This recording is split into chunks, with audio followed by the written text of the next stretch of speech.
নমস্কার। বাংলাদেশ সরকার। আমি শ্রীমতী পিঙ্কি ঘোষ, জনাই রাজবাড়ি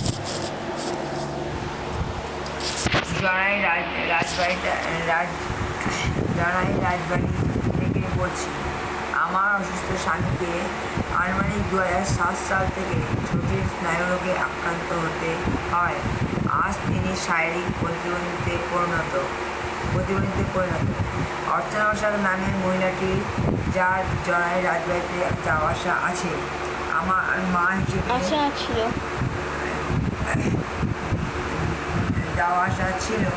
আমার মা হিসেবে স্বীকৃতিপত্র সাজিয়ে, যেমন আধার কার্ড, প্যান কার্ড ও ভোটার কার্ড, এই সমস্ত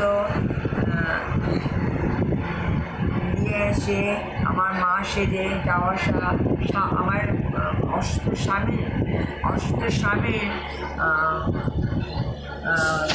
এতে মানে অনুমতিতে আমাদের বাড়িতে জোর করে যাওয়া আসা করতো।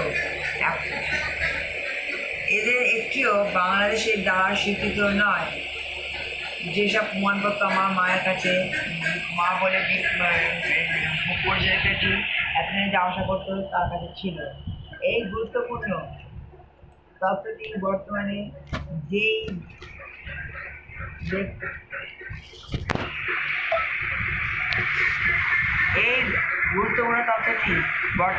ব্যক্তিত্বটিকে ভারতের প্রদীপ সাজিয়ে রেখেছে।